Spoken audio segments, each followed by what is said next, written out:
Good evening, everyone. What a great crowd and wonderful to be here at Villa Elisabeth. I'm Daniel Benjamin. I'm the president of the American Academy in Berlin.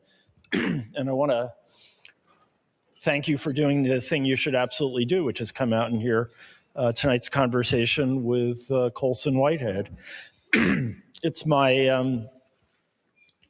really a terrific pleasure to welcome so many people, so many guests here at Villa Elisabeth, and especially Colson, and who is our Dirk Ippen writer-in-residence this semester, and Wieland Freund, who will moderate the evening.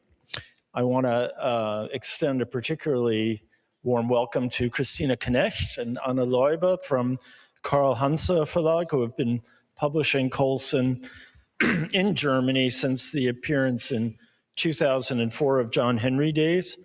And I want to thank the Kultur Büro here at Kultur Büro Elisabeth for their great cooperation.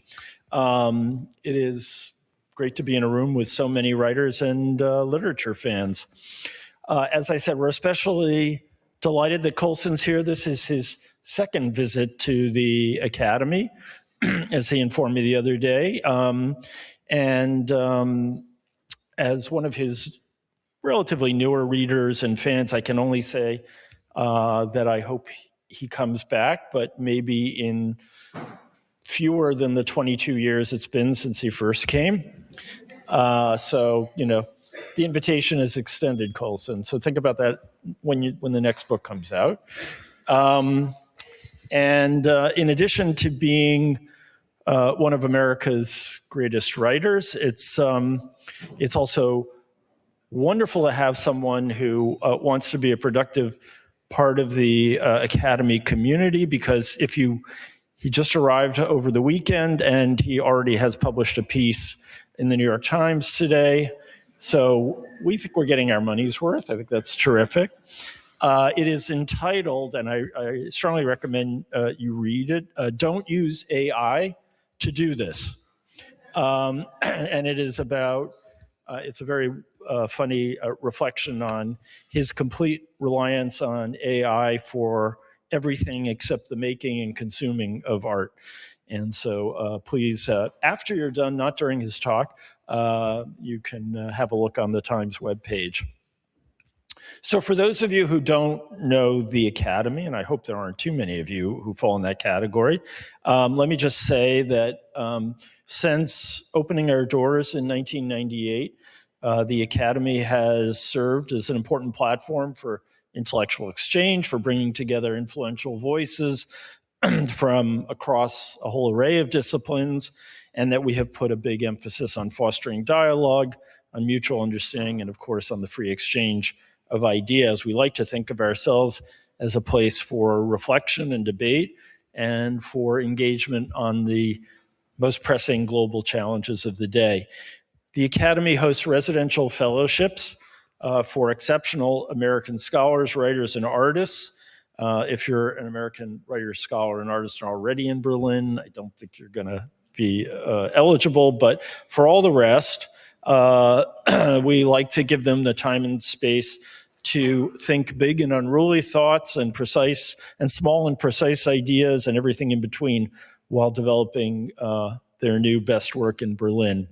And we connect leaders from academia, from literature, the visual arts, from business, policy, you name it.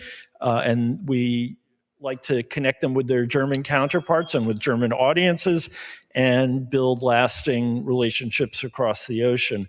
We really are all about strengthening the ties between the US and Germany, between Americans and Germans. And for most of the time we've existed, that wasn't a very controversial thing to do. It is now, so we're all the more dedicated to doing it. The core of the Academy's public programming is its lectures and discussions at our center in the Wannsee. I'm guessing some of you don't get out to the Wannsee all that often. I hope that will change.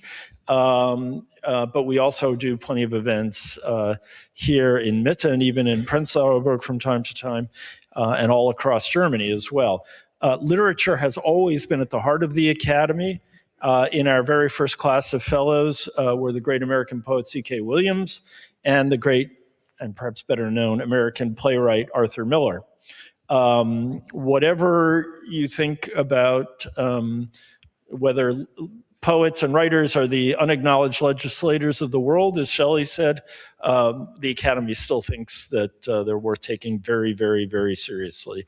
And so we're very much on board. We host many events at the Academy. We've just hosted Jamaica Kincaid as a fellow for a semester.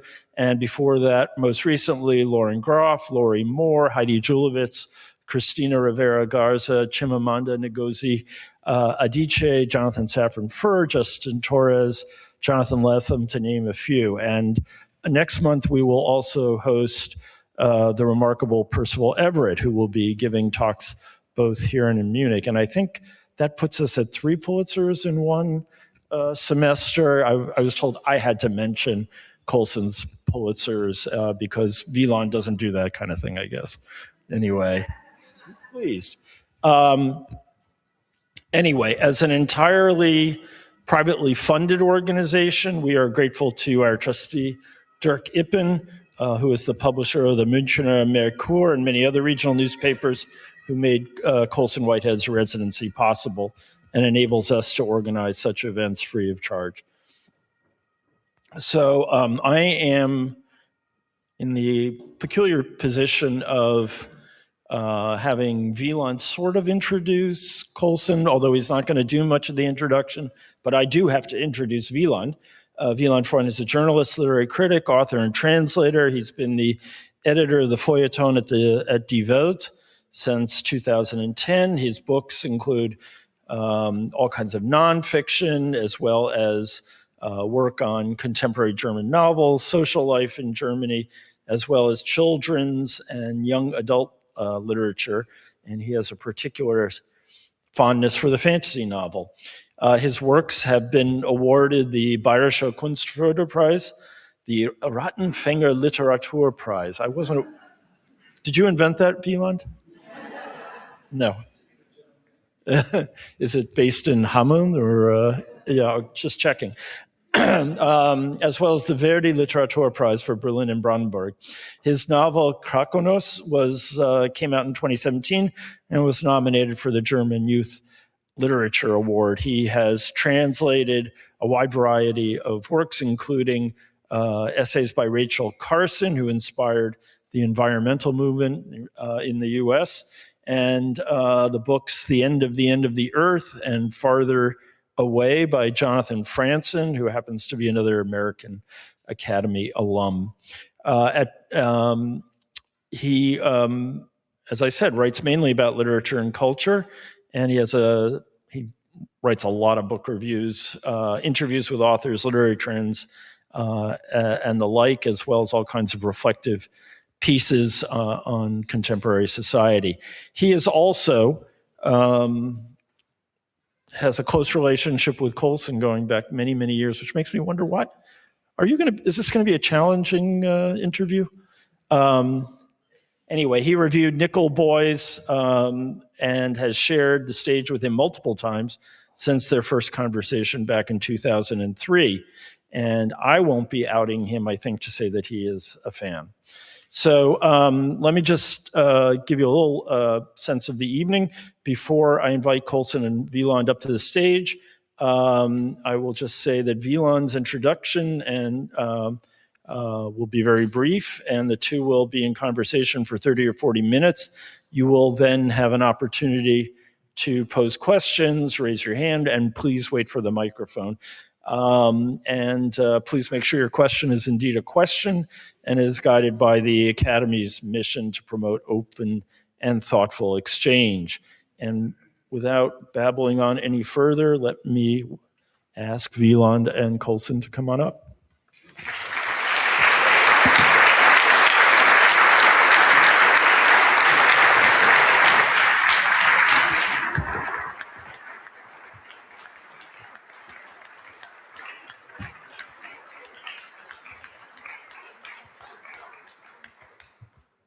Yeah, thank you for the kind introduction. Thank you all for venturing out. Beautiful April evening, beautiful location.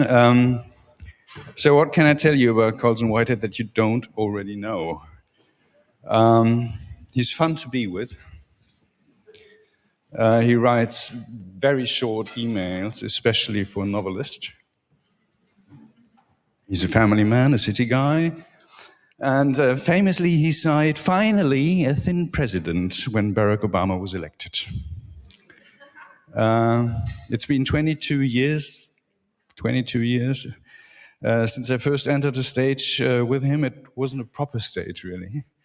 Actually, we only sat down in the basement of Hansa Verlag in Munich, and also the crowd wasn't as big.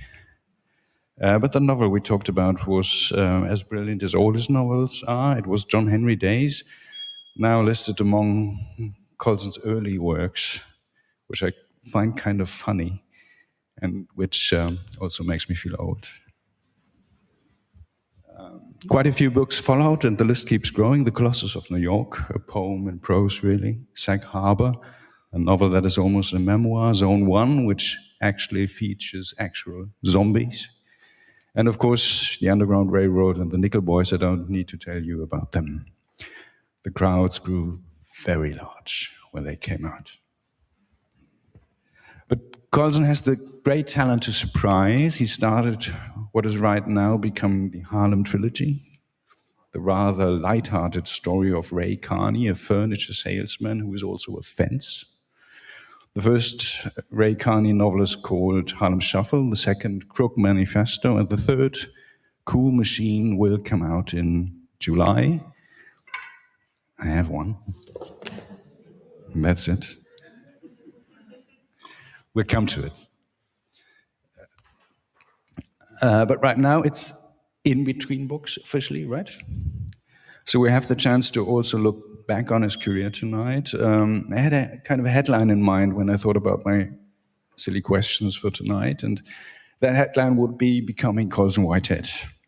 So welcome, Colson. This is Berlin, and I was told Berlin is as New York as Germany gets. Is that right? Sorry? Berlin. There you go.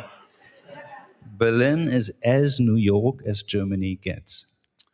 Oh, I don't know. I mean, I feel comfortable here. First, I want to say, thanks so much for all of you for coming out and the Academy for having me. Nice to see new faces, my old crew at my publishing house, Hanser. Anna Loiba was the editor who first bought John Henry Days 22-something years ago. So I feel like I'm glad to be here. I usually spend Wednesday nights at home in my apartment weeping over my regrets. So this is a change of pace, and thanks for making it possible. How do I feel about Berlin? I went for a depressive walk over the weekend. I looked around and everybody else seemed depressed too. So sort of hands across the water, really. That sounds pretty New York. Yes, exactly. Yes, exactly. All right, I couldn't help bringing a few books, as you see. It's chaos already. Books I cherish. Here's the one I first read your name on, the German edition of your first novel, The Intuitionist, back then called Die Fahrstuhlinspektorin. It's true. And I remember thinking, what the hell? A novel about an elevator inspector. Do you remember the moment coming up with that idea? Must have been, I don't know, 30 years ago? Yeah, I mean, I had written a book that went to 25 publishers, and they all turned it down. And I thought maybe next time we'll do something with the plot. People seem to like plot. So I was casting about, and I saw a news report on TV about the hidden dangers of elevator inspectors and of escalator inspectors. They talked to an escalator inspector. Escalators over time can move apart from the tread, and you can lose a toe if you're a tiny person. And I thought, oh, that's a weird job. You don't think about it, but someone has to do this. And in New York, there's a law that every elevator has to have the inspection certificate from the inspection company. And you go to school, you go to work, and he's been there while you were away. He's signing the same guy, blue ink, black ink. You go to your friend's house, and he's been there. So it seemed like elevator inspectors have like beats, like cops. They have like, precincts that they patrol. And so I thought, wouldn't it be funny if an elevator inspector had to solve a criminal case? I could use tropes from the detective novel, the structure, learn about plot. And so I went to the library to see what kind of skills an elevator inspector would bring to a criminal case. And of course, the answer was none. So I had to invent an elevator mystery and world. Do you remember holding the book in your hand? Decent publisher, and it's not easy to achieve. No, I mean, I was trying to figure out how to write a book. Well, basically, my idea was that the first one didn't go anywhere, and the second one might not, but I'll be a better writer for doing it. And maybe that one will sell, maybe the third one. But each time I write a new book, I assume, become a better writer. So I didn't have high hopes for it. When you write Elevator 30 times a day, you're like, wow, why did I? But I was very fortunate. It's actually a great book. We talk a lot about race these days and far less about class. You come from an upper middle class family. Your parents were business people running a recruitment firm, which is basically, we call it headhunter, I think. Yeah, and definitely, they came from a community where you're supposed to get like a real job, you're upstanding black folks, doctor, lawyer. I didn't want to do that. I wanted to, I wanted to sing. I wanted to write. And luckily, we always had, tons of books in the house. I had like really cool older sisters. And I think if you're an artist, it helps to have a cool older sister or brother to introduce you to stuff.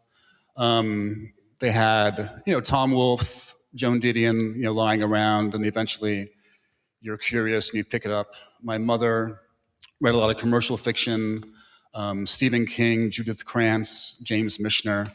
So these big books are just sort of hanging on your library shelves, and eventually you start pawing at them. So they didn't understand that I wanted to be a writer and an artist, but they definitely made it very easy to start loving books.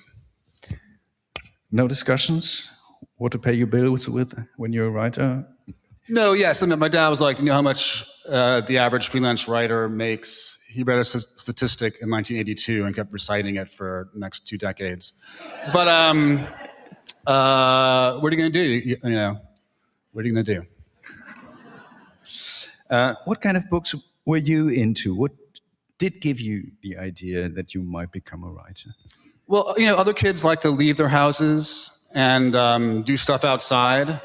My perfect day was laying on the living room floor watching Twilight Zone and Outer Limits reruns and reading comic books. I loved X-Men and Spider-Man comic books. I loved Stephen King. And until I got to college, I wanted to write The Black Shining or, The Black Salem's Lot. If you took any Stephen King title and put the black in front of it, that was, my dream. Do you still read Stephen King? Once every couple of years. I mean, I definitely did my time with the 70s and 80s up to he starts getting really coked out around 85, 86. And then I started reading different kinds of stuff. I mean, he publishes a book every 6 months. He's quite prolific. Yeah, he is. He is. Now, all of your books are literary fiction. You don't get a Pulitzer Prize otherwise. But not all of them are realistic fiction. There's a certain gothic, comic, X-Men feeling to The Intuitionist. There are the zombies and so on, of course, one of my favorites. I mention it often. And there's, of course, the actual Underground Railroad in Underground Railroad. Does that go back to your reading habits as a boy? Yeah, I mean, I think, I wanted to write fantasy, definitely, when I was a teenager, science fiction or horror. And then was introduced to the classics, and so I started reading Garcia Marquez, Borges, and Beckett. And these, of course, are highbrow writers who are using the fantastic in the same way as the genre people I adored. So, and I think in terms of what I do now, I like different kinds of stories, so does everybody else here. And sometimes you like realistic fiction, fantastic fiction. What I like about my job is that if I keep doing it, I can write these different modes that have inspired me. There's no one way of being a writer, and I might as well write the books I feel I should write, instead of what other people think I should write. Now, the Harlem trilogy also roots in genre fiction, very much heist movies, detective novel. What is there to learn from genre fiction? There certainly were Pulitzer winners who detested it. Well, I think, I sort of got this with Zone 1, 14 years ago. Why are you, a literary author, writing a horror novel? And so the question of genre comes up a lot. And for me, there's only two genres, which is shit you like and shit you don't like.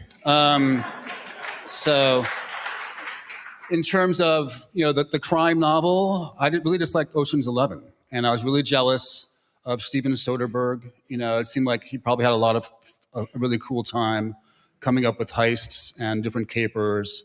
And so really I just gave my permission to try this new genre. As I said, I couldn't help bringing books.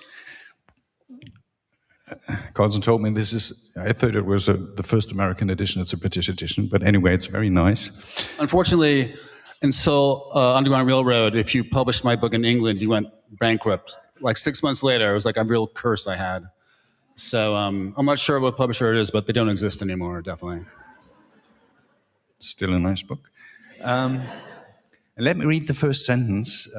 It's a beautiful opening for a book that isn't a novel and what is it actually? I was sort of writing the pieces as a side project, and then after 9/11, took it on as a full-fledged, an official project. So it was for myself, just for fun, and then it became a way of dealing with what happened on 9/11.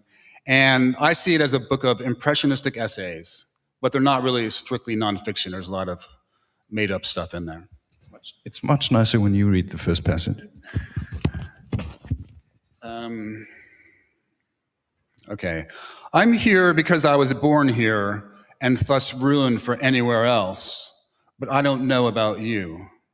Maybe you're from here too, and sooner or later it'll come out we used to live a block away from each other and didn't even know it. Or maybe you moved here a couple of years ago for a job. Maybe you came here for school. Maybe you saw the brochure. The city has spent a considerable amount of time and money putting the brochure together, what with all the movies, TV shows, and songs, the whole "if you can make it there" business. The city also puts a lot of effort into making your hometown look really drab and tiny, just in case you're wondering why it's such a drag to go back sometimes. No matter how long you've been here, you're a New Yorker the first time you say, that used to be Muncie's, or that used to be the TikTok lounge.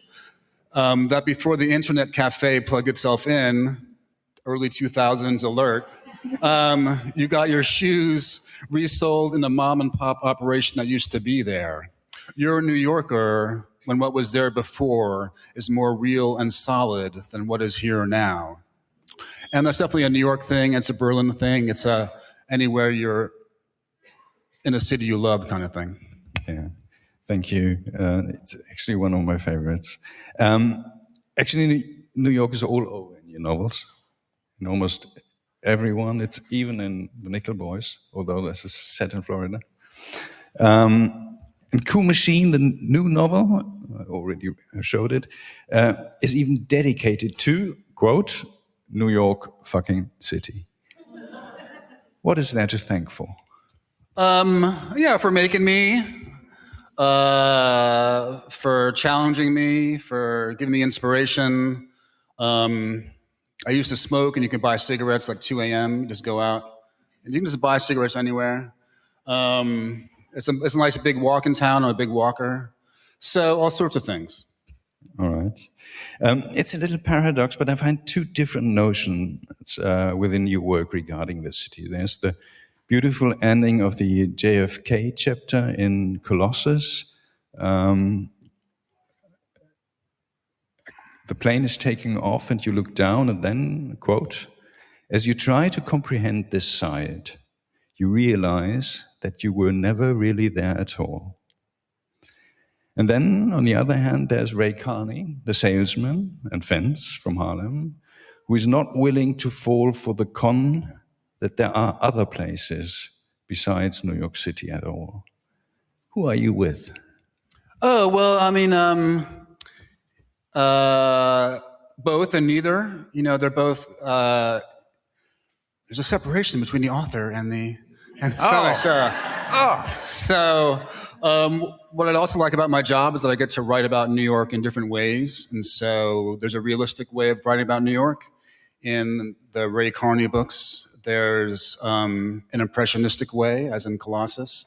Zone 1 is a kind of utopian New York, because everyone's dead, and so there's no line for groceries or anything like that. There's no competition for cabs, because it's the apocalypse. So it's like a perfect New York. It's just you and no other motherfuckers around in the house. Yeah, so. Apart from the dead, right? Speaking about the living, does New York breed special people? Special people? Oh, I don't know. I mean, 8 million people. How many of those people are really special? I mean, that's a lot of specialness. Okay, try it the other way around. What did the city make of you that you wouldn't have been made in, say, San Francisco, Ohio, or Berlin? Oh, I don't know. That's very abstract. But I'll say that I can't imagine, growing up anywhere else. I can't imagine a place would have sustained me in the same way. I'm lucky I get to travel for work, so I get to experience other places and see where my beloved hometown overlaps. But I just feel very lucky to have that place. Now, the Harlem Trilogy, now that the Harlem Trilogy is done with Coup Machine. I wanted to call it the New York Trilogy. However, you don't call it the Harlem Trilogy? I would have liked to. Yeah, but Paul Auster. All right. So that guy. Harlem Trilogy is nice. Now, that the Harlem Trilogy is done, it reads like a history of New York, really, starting in 1959 in the first part, and now in Coup Machine, ending in 1986. Was that the plan, to write a city history? It did. It evolved. I wanted to write a heist novel, and then two things happened. I kept coming up with more and more capers and heists for my main character, so that was one thing. The other thing was that it seemed like 350 pages for one heist. Was kind of pushing it. So I decided to make the first book 3 stories. So it follows him in 59, 61, and 64. And then I was halfway through the book, and I kept coming up with more. So that was like 2 books. Okay, I can do that. But if you do 2, you might as well just do 3. Because what's a duology? I don't know what that is. But a trilogy, that is a accepted thing. I guess I've always hated and following him in the 60s and then 70s and then 80s, each book a different decade. And I always hated it when people, critics were like, well, the city is almost a character in this book. Like Dublin in Ulysses is almost a character. It's like, wow, you're really pushing the frontier of criticism. Are you sure you want to go out on a limb with that? But then halfway through Harlem Shuffle, I was like, fuck, the main New York City is almost the main character. So I decided to go with it. And of course, if you follow one person's life, Ray's life, over 30 years, there are ups and downs. And then of course, in the life of a city, you have the same thing. So early 60s, you have JFK, Camelot, optimism about the future, World's Fair, 64 in New York City. And then in the 70s, there's the fiscal crisis in New York City, and so everyone's broke. The city's bankrupt. There's a lot of crime, so we're going down. And then in the 80s, we pull out again. Wall Street is roaring.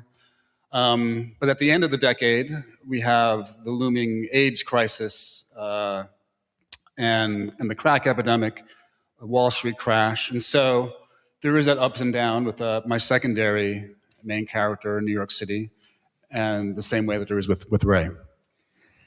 Now, your life had changed before you set out to write about Ray Carney in Harlem. With Underground Railroad, you experienced something Ray Carney might call the Empire State Building of success. National Book Award, the Pulitzer, #1 bestseller, another Pulitzer as soon as the Nickel Boys came out. What did that do to you? I guess I smile more, as I'm told. I smile more. I guess before Underground Railroad, I'd wake up like 5 a.m. like, oh my God, how am I going to pay the mortgage? I'm such a bad dad. How can I improve? And then for a year, I'd wake up at 5 a.m. and be like, oh, sweet mystery of life, at last I found you. I was in a really good mood for like a year. And then that went away. I guess the people want to know, like, is there pressure? Do I feel pressure to do anything? And I already put enough pressure on myself to make the page good. Don't screw it up. Figure out what's happening in this thing. And day by day, basically I'm just saying to myself, don't screw it up. So is there an external pressure that's really secondary? Who cares about the external pressure? I put enough pressure on myself to not make it bad. And that's what I was doing with The Intuitionist, and that's what I'm doing now. I imagine that you thought a lot about what to come up with after this huge success. Was it more difficult than before? It's always difficult. Yeah. So it didn't get easier, it didn't get harder. I had 2 ideas for a book after Underground Railroad, and one was a heist novel, and one was a book about the Dozier School in Florida. And so it wasn't like I was stuck, like paralyzed. What am I going to do now?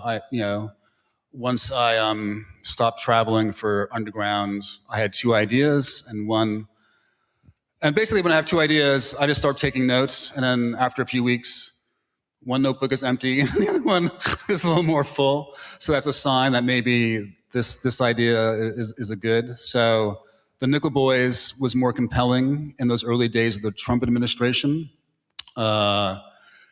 When you have a fascist white supremacist in the White House, maybe the heist novel is not the one to do, I felt maybe I should address some of my ideas about pessimism and optimism in America.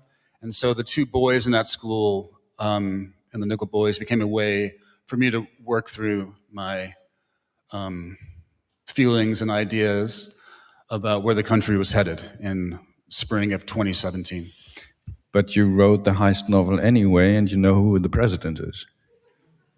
Sorry, I mean... You wrote the heist novel anyway, and who is in the White House? Well, I was really glad to have something that's more lighthearted after Nickel Boys and Underground Railroad, those 2 uplifting books.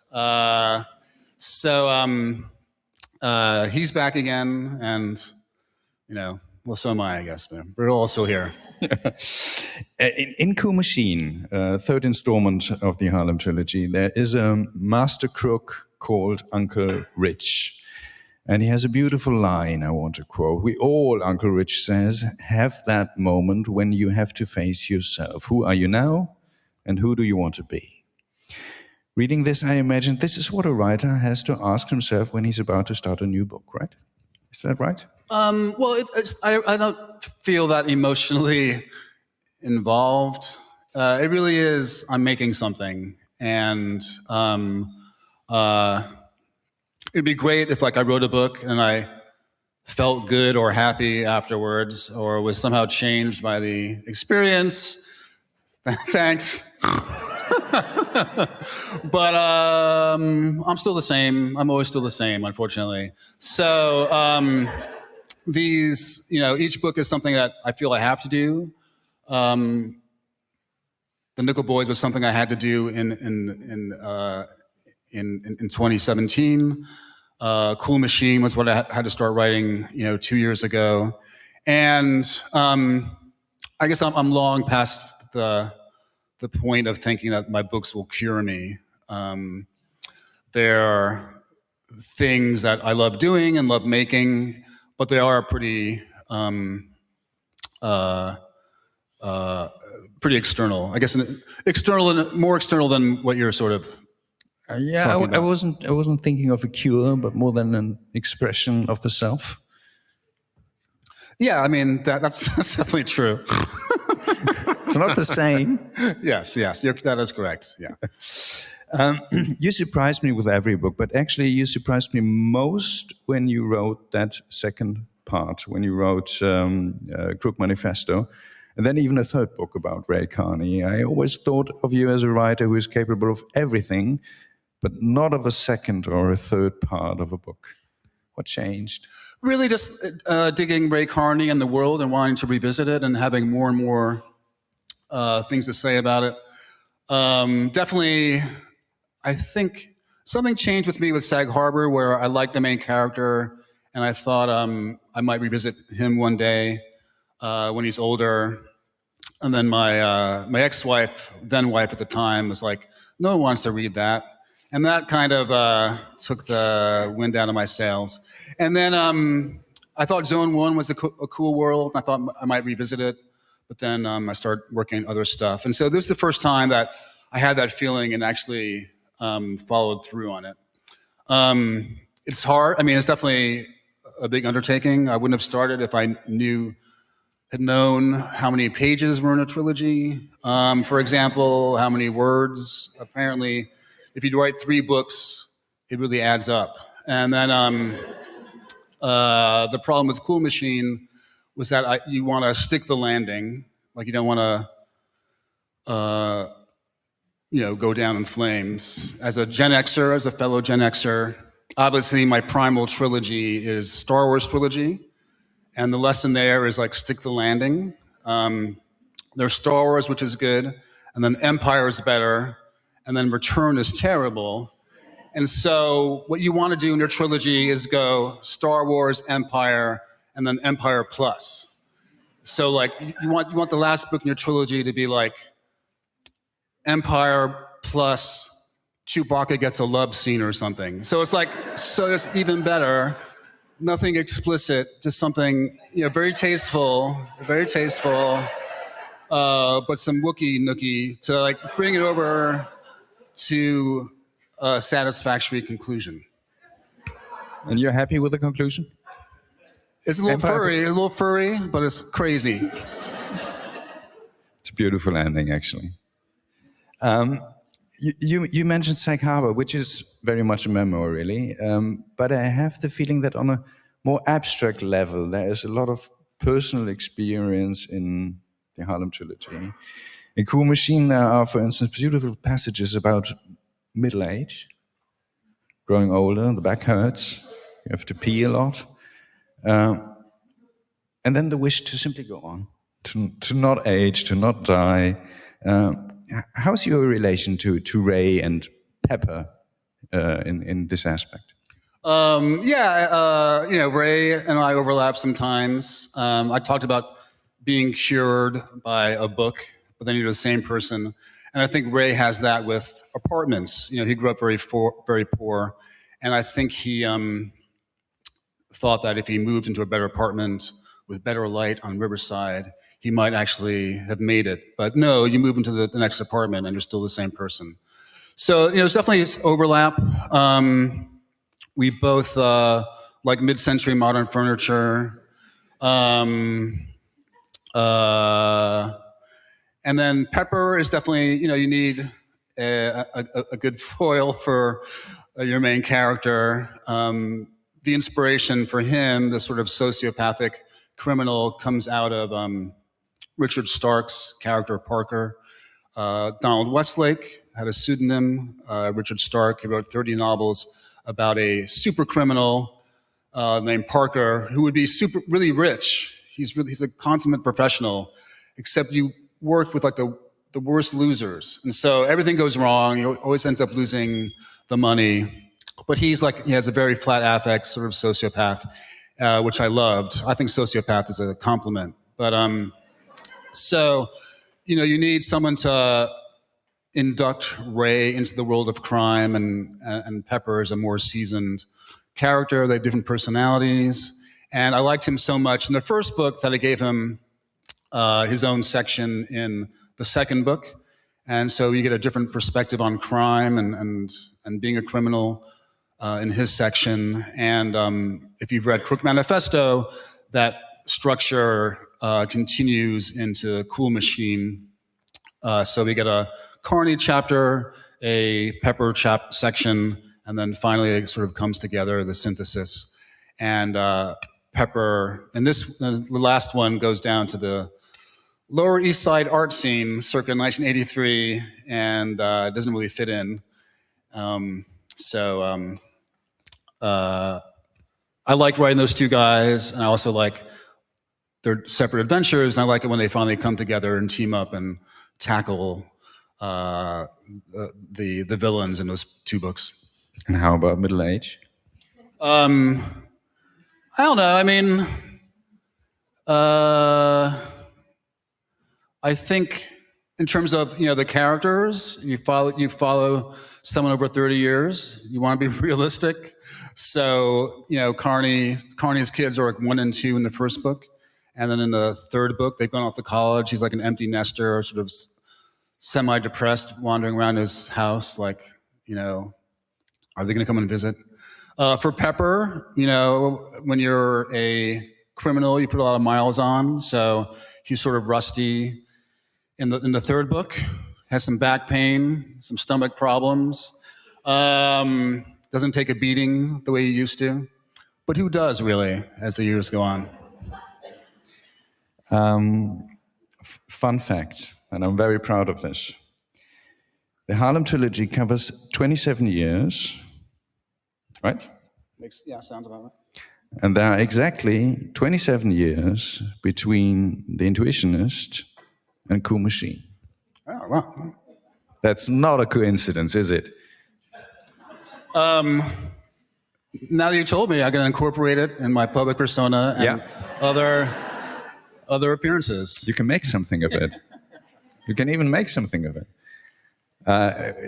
Another coincidence, Ray Carney turns 55, and when you finish the novel, you turn 55.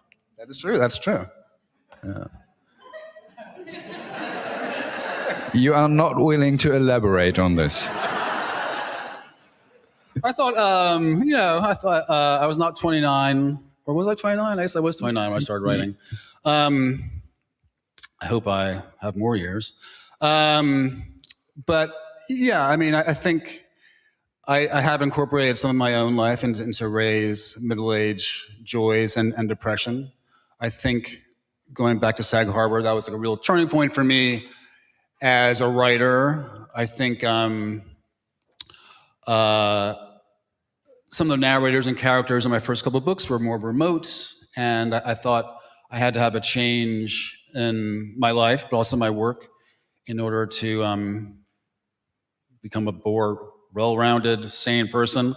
And I couldn't keep writing the same kind of books, and so I wanted Sag Harbor to be more autobiographical, have more skin in the game. It's much more personal, and I thought if I could access my own personality and history, I would grow as a writer, and that would improve the work. And so I think I sort of have a line between, before Sag Harbor and after, and I think I really learned how to put a little more blood into my characters since then, and I can see the kind of work I was doing in Sag Harbor paying off in different books, and paying off now with this trilogy. Thank you very much. I don't know whether this is the first time, but I'm very grateful that you agreed to read a passage from Cool Machine. Is it the first time? That's not the first time. Oh. Anyway.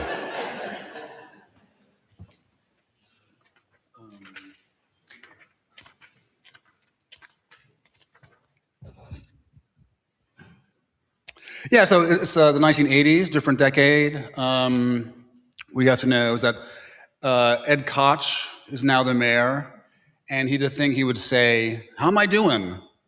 Sort of challenging the citizens when he'd seen them on the street. And so that's like a Ed Koch shtick that comes in here. And that's about it. It's 1981. In all of Ray Carney's years as a fence, he'd been a reluctant fence and a ruthless fence, at times imperiled by his choices, and at other times the embodiment of crooked intelligence. There was only one occasion when he participated in the theft itself, and that was in the summer of 1981, when Uncle Rich came back to town. That bad news time. The city that year was true to its personality, as malformed across the centuries. A monstrous entity powered by innate miseries, operated by brute will, and held together by pluck, fury, and rebar. It had been flat broke, and now clambered from the crater of debt, one mucky handhold at a time. Crime, in its ingenuity, devised new permutations daily, making every citizen a victim or a witness. New arrivals poured in hourly, as if there were room, multiplying the local varieties of sadness and perseverance, and outnumbering those who scurried to the suburbs or fled their last humiliation. It was dirty and sick, and plain spoken in its threats. "How am I doing?" the mayor asked on his rounds, barking like one of the mangy seals installed at the decrepit and neglected Central Park Zoo, a real dump. It was his trademark. Everybody needs a gimmick. "How am I doing?" The same as everyone else, tired, banged up, but staggering forth somehow. As for Ray Carney, he was a son of his city, enduring his ration of misfortunes and managing to engineer a few reversals. The day the Uncle Rich mess came to a head, Tuesday the 16th of June, was already out of the ordinary in that Carney had a notable appointment, an interview with Sterling Quality, the monthly magazine of the Sterling Furniture Company. Carney had sold their products since he first opened his doors to budget-conscious Harlemites of contemporary sensibility and taste, to bright-eyed couples who strained cheerfully under the monthly payments, to geezers who set themselves adrift in living rooms on new recliners. Now the company had chosen him as Northeast Regional Dealer of the Month, August. Carney jumped up and almost knocked over his coffee when he got the call. Across a lifetime, a man cultivates a number of secret wishes that he dare not share with the world. Precious things, too delicate to exist outside the safe pastures of his mind. To see his name flow and curl in the dignified typeface of the Sterling Furniture House magazine? It was a dream he'd held close for decades. He and Elisabeth celebrated with a dinner at this French joint off Lexington, where two tiny portions coiled on the big plates in insolent triumph.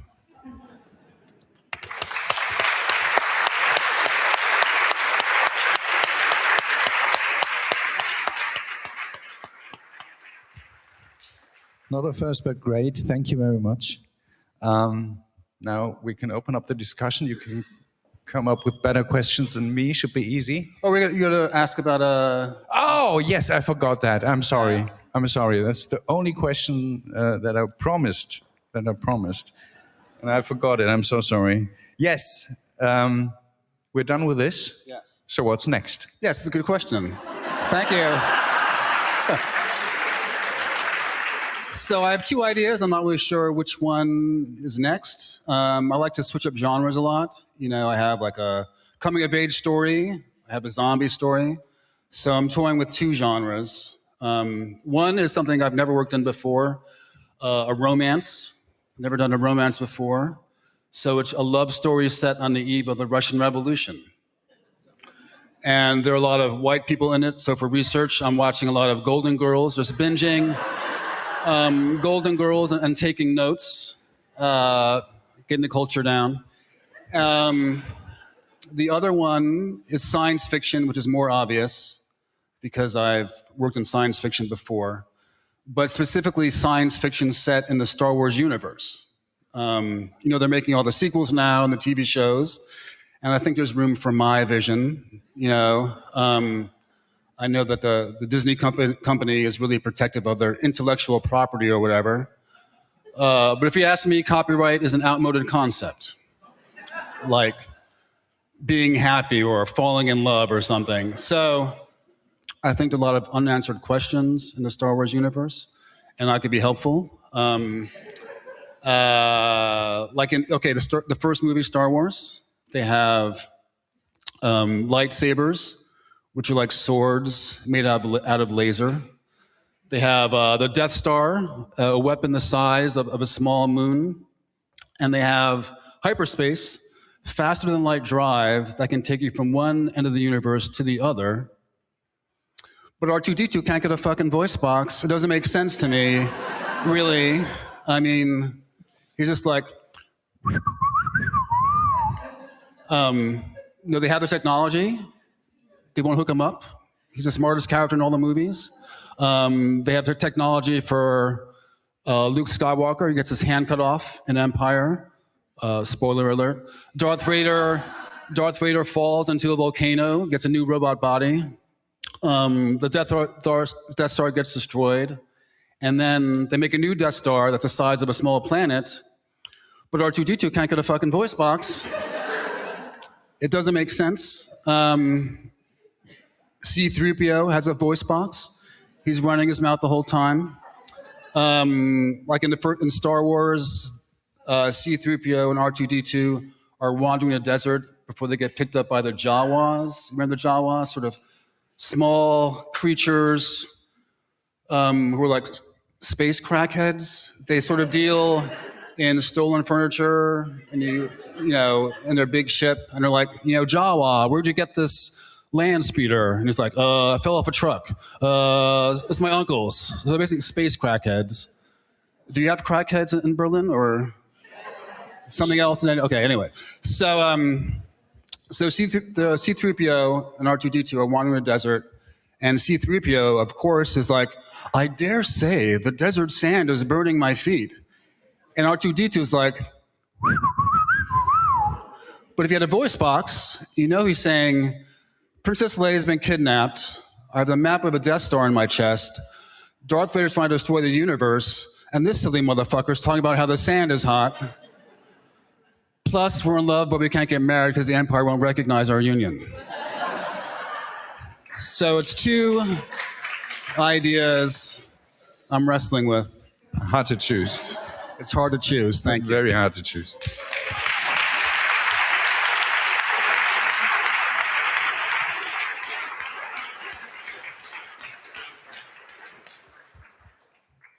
Yeah, go ahead.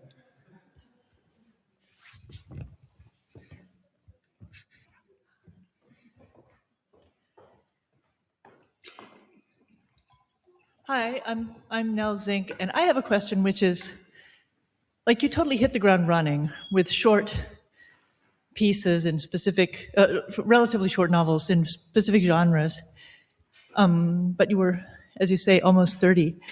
And you say before that you read comic books, and I can't help suspecting that maybe you did have a phase of delusions of grandeur when you wanted to write something incredibly expansive and sort of like the Aleph of Borges. Like a normal person of your generation, you wanted to write some sort of great something novel. Did you not? Well, I thought I always wanted to write fiction, and then, of course, my idea of what kind of fiction I wanted to write changed. My apprenticeship was working as a journalist at the Village Voice in the city. And I think, when I finished John Henry Days, my second book, I thought that was like my big encyclopedic, Reach for the Stars book. The intuition is very compact, has a very repressed protagonist. It's very lean, very plot-driven. And John Henry Days is very expansive. It's all about America over 2 centuries. Deals with a lot of different themes. So I thought that was like my encyclopedic John Henry Daisy, Gravity's Rainbow type book. So unfortunately, when you do that, you have to write another book after that. And so over the years, I had different ideas of what kind of books I wanted to write. And I think the idea that stuck with me, apart from your childhood idea of what kind of books you want to write and what society is telling you to write, is just the book that is most compelling to me that year, the one that will bring me,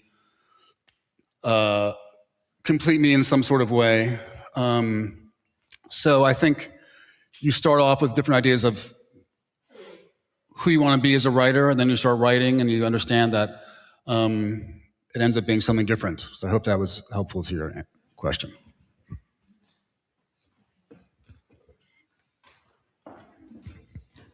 What's a supposedly really great book that you didn't like? And what's a supposedly trashy book that you really love? I love a classic that I'd never gotten into and didn't like. I'm sort of blanking. I could name people who are still living, but that seems sort of in bad taste. And a classic that I never. I'm sorry, I'm blanking. I'm totally blanking. I'm sorry. And then the second question was. Well,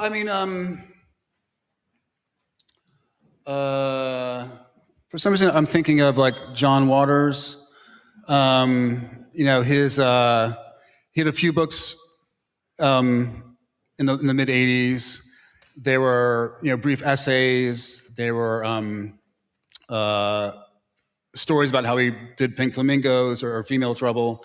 And then I'm on Blue Sky, which is like methadone for Twitter. And it's for aging progressives who really dislike New York Times headlines. It's a very niche community. But someone has started doing a daily screenshot of John Waters. And so all my favorite characters from like Female Trouble, I Want My Cha-Cha Heels, characters from Polyester, every day they pop up. And so my daily dose of trash is John Waters, and I feel really close to him and trashiness when he pops up, if that helps. Thanks.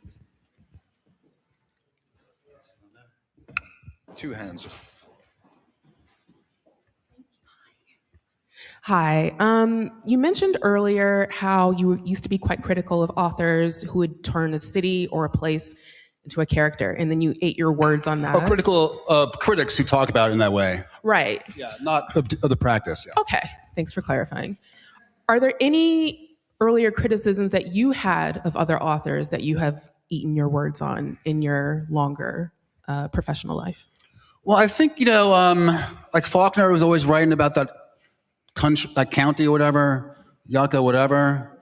And I never really got into Faulkner. I know people like him a lot. And I thought that writing about the same ground over and over was sort of boring. And now I think in the fullness of time, whatever you want to do is fine. And if it gives you pleasure, and if you, as someone who switches up a lot, like I feel that's like cool and a nice thing to do as an artist. But also if you're trying to get that Yokohama or whatever county right, book after book, and that's your mission, then that's fine too. It's just hard thinking up shit over 30 years, and however you find to make a career, good for you. Life's hard enough without some jerk off, criticizing you for writing a certain kind of book. Yokna Batava? Whatever it is, the county, those weird white people, they're all ill, mentally ill, and Any more hands?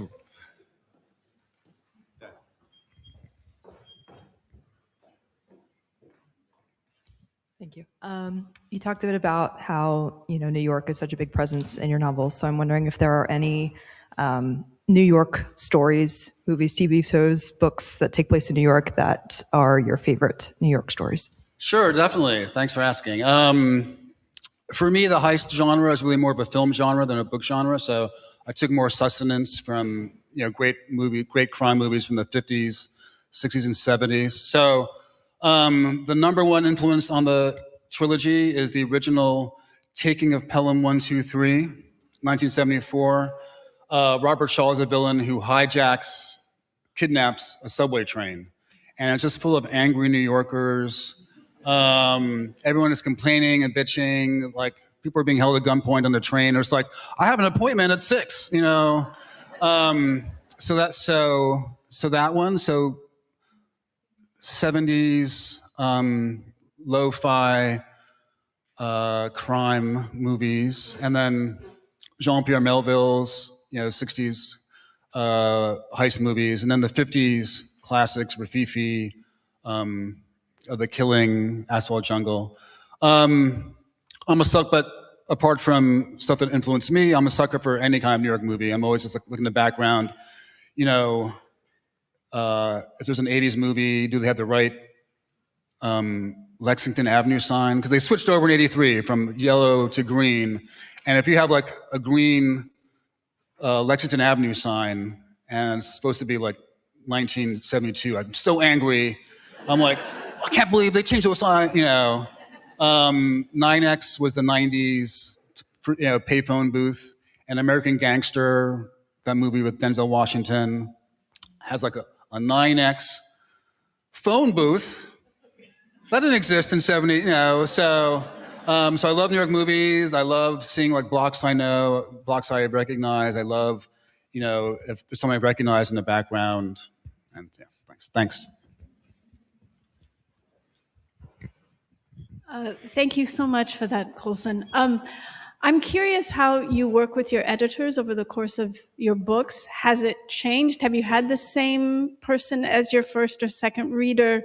Yeah. Yeah, I've been with the same publisher in America since '99, which is really rare. And to have the same editor for 25 years, Bill Thomas, that's really rare. Usually people move on, they get fired, or your publishing house merges or goes defunct. So I've been very, really lucky to be with a place that's, seen my ups and downs. My first book was about black elevator inspectors. They took a chance on that. I don't know why. I've had ups and downs, but they've always, no matter how weird the subject was, they were always behind me. And so I remember I had an idea for Zone 1, my zombie novel, and it wasn't really fleshed out, but I was like, Bill, it's sort of like Night of the Living Dead meets Black Hawk Down. I hadn't seen or read Black Hawk Down. I just had an impression of it. He was like, that sounds great. I've never seen a horror movie, and I just like them, but you write it, and we'll figure out how to publish it. So doesn't get better than that,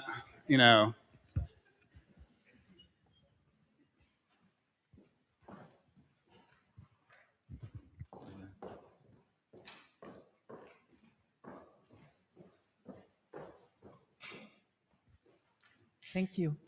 I would like to know, as a writer, how you are dealing with artificial intelligence. Because I can ask ChatGPT, write me a book in the style of Colson Whitehead, and it writes me a book in a day.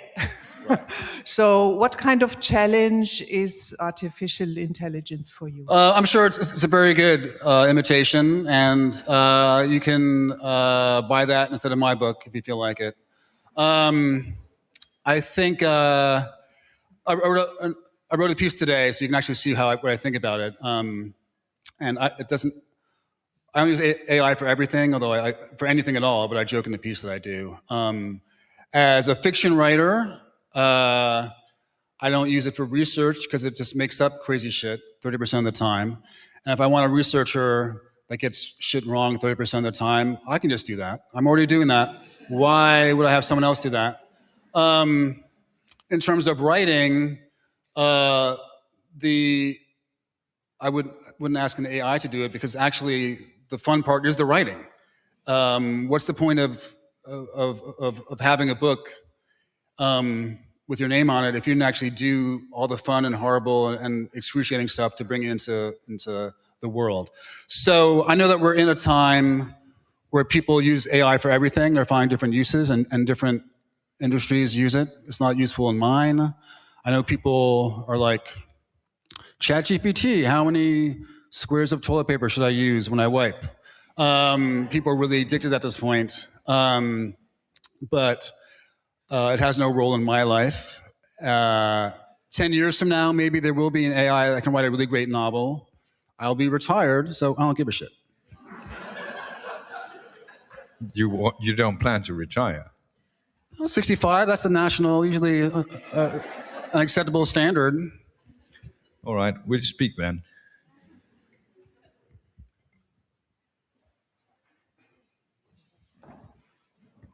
Hi there, I've got a nosy question, because you said, you talked about having competing ideas for books and having 2 notebooks.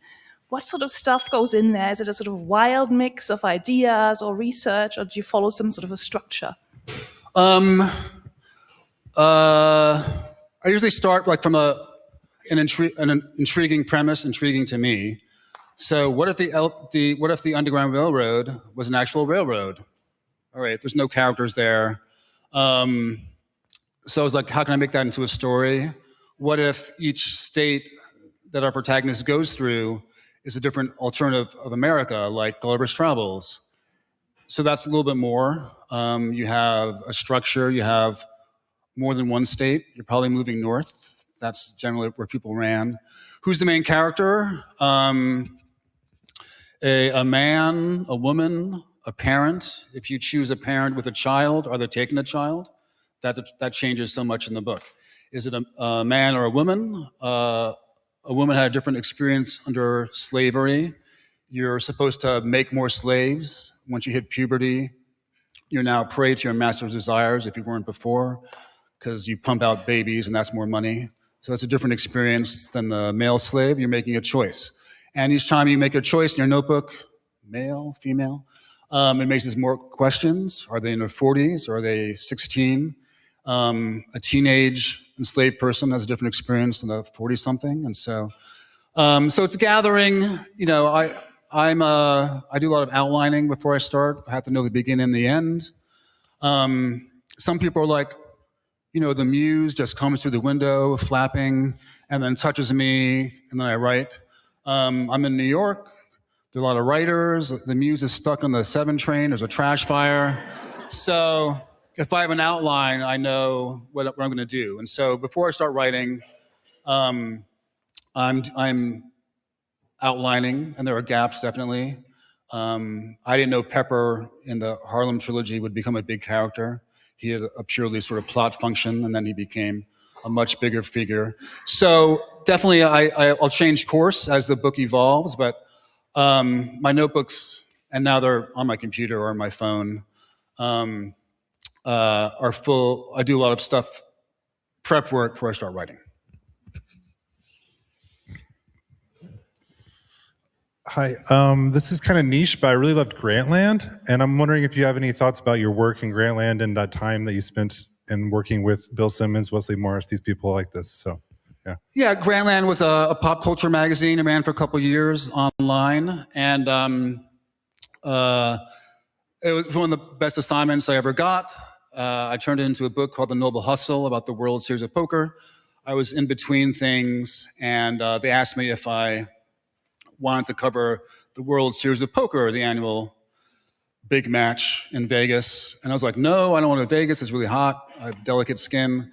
And they said, well, what if instead of observing, and what if instead of paying you, we paid your entrance fee and you could play in the World Series of Poker?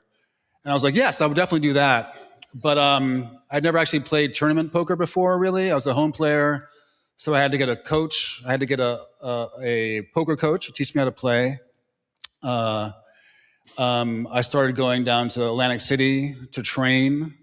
So I dropped my kid off at school, for preschool, and people would go like, "What's up, Colson?" I'm like, "I'm going to Atlantic City," and I would gamble all day and then come back at night. And then I went to the World Series of Poker in Vegas, and it was just a great thing. As a writer, it was in installments. The story was published in installments. And, there are writers around here, you're writing, nobody cares, it's sad. Writing in installments in public, People were responding. It was really cool. Like, this is a great start of something. And then I would stay up all night. But having that feedback from the readers was just really invigorating. It felt like really we were all in it together. So I expanded it into the Noble Hustle. I'm a fiction writer, but if I get a nonfiction idea or something falls into my lap and it's the right time, every 12 years, it seems, I'm happy to do that. Thanks. Hi. Hi over here. Despite the genres, it's pretty obvious that you are in love with prose. And why not verse? I mean, you could be the next Langston Hughes, the next August Wilson. So what is it about the word on paper in a novel which still keeps up this infatuation for novels? Thank you. I don't know. I mean, if I could do something else, I would. I mean, a lot of other forms are easy. Poetry is shorter. Nonfiction already happened. You're just describing it. I think that's all it is to it. So with a novel, you're really making up a lot of stuff. It's really hard. If I could do a different form, short stories, shorter. If I could do a different form, I would.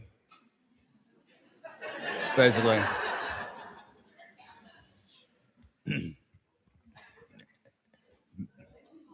Up there. Oh, wow. Oh, yeah. Howdy. You can shout down. Yeah, please. Coming.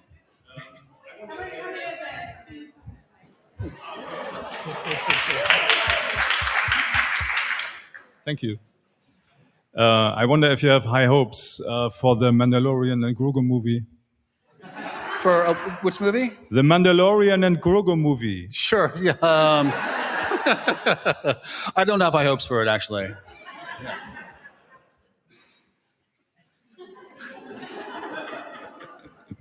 Thank you. Yeah, sure. Yes. Yeah. Any more questions up there, down here? Way in the back.